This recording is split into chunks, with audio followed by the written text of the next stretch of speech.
जय हिंद बच्चों। Class 9th के चैप्टर 3 परमाणु एवं अणु से इस प्रकार का प्रश्न भी पूछा जा सकता है कि निम्न के सूत्र लिखे। जैसे एक हमने वीडियो में देखा था कि आपको सूत्र दिए हुए थे और नाम लिखना था। अब यहाँ पर क्या है कि नाम दिया हुआ है और आपको सूत्र लिखना है। तो देखिए ये पहला नाम आपको दिया हुआ है सोडियम ऑक्साइड। सोडियम ऑक्साइड, तो सोडियम आपको याद आया, सोडियम का प्रतीक होता है Na और ऑक्साइड के लिए आप O लिखेंगे। क्या होगा कि सोडियम की वैलेंसी आपको मालूम होनी चाहिए +1 होती है, ऑक्साइड की वैलेंसी -2 होगी। तो इनका क्रॉस मल्टीप्लिकेशन होगा।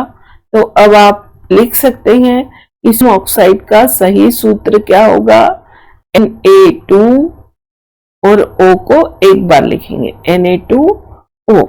यदि आप NaO लिख देंगे तो ये गलत हो जाएगा। Na2O लिखेंगे तो सही होगा, NaO2 भी गलत हो जाएगा। तो सही क्या होगा आपका Na2O। ठीक है।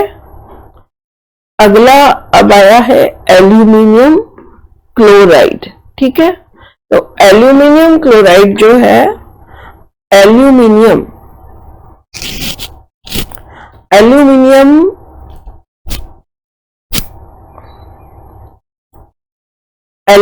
में आपको एल्यूमिनियम का प्रतीक याद है, क्या होता है Al। ठीक, क्लोराइड का प्रतीक आपको ध्यान है Cl। तो AlCl तो हम लिखेंगे नहीं, इसमें संयोजकताओं का ध्यान जरूर रखेंगे। तो Al की संयोजकता अब आपको याद हो गई, एल्यूमिनियम की +3, क्लोराइड की -1। अब ये सोचो इनका क्रॉस मल्टीप्लिकेशन होगा तो Al को तो एक ही बार लिखेंगे लेकिन क्लोराइड को 3 बार लिखेंगे। तो इसका जो सूत्र बन जाएगा वो क्या बनेगा, AlCl3।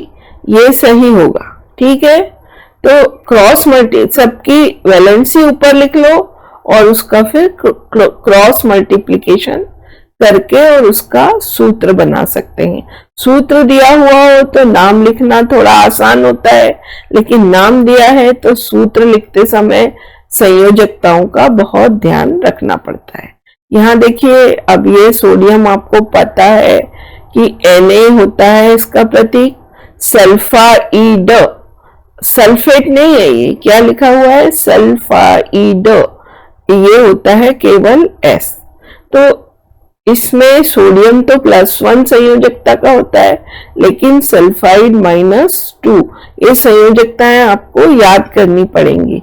तो अब देखिए, अब आप बना लेंगे कि Na को आप क्रॉस मल्टीप्लिकेशन के कारण 2 टाइम्स लिख देंगे और S तो केवल एक ही बार रहेगा।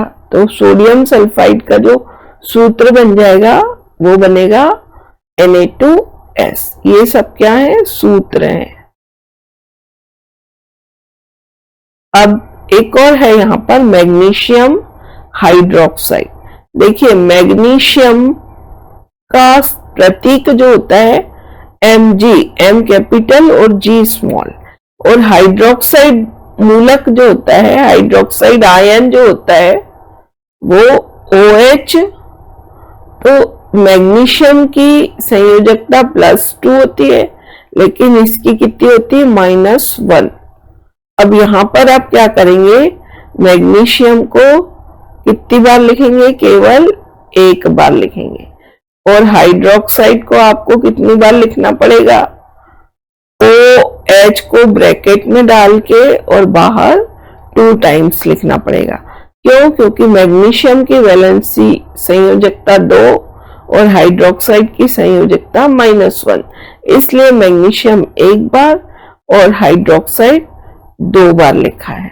तो बच्चों इस तरह से ये वाला प्रश्न भी आपको एग्जाम में आता है।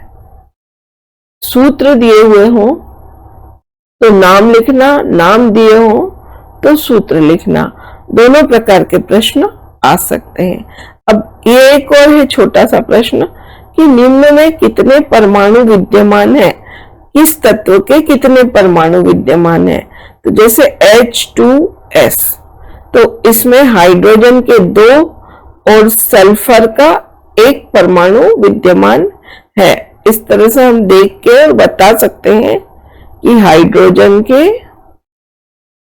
2 और सल्फर का 1, ये S जो है सल्फर है।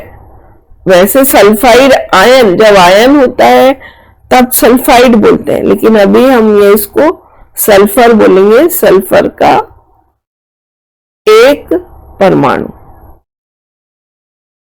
इस विद्यमान। अब देख के बता सकते हैं, ये वाला आयन जो है PO4 3-, ये आयन है। इस पे किसी प्रकार का आवेश नहीं था, इसलिए ये अणु था। ये PO4 3- ऊपर जो आवेश लिखा हुआ है, इसलिए ये आयन है। तो ये P फॉर फास्फोरस, P जो है वो क्या है, फोरस है। इसका 1 अणु है इसके अंदर।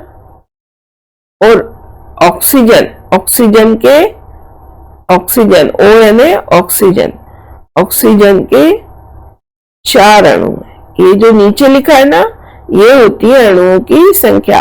जिसके नीचे कुछ नहीं लिखा तो वो 1 होती है। ऑक्सीजन के इसमें 4 अणु विद्यमान है। इस तरह से इसका उत्तर बनेगा।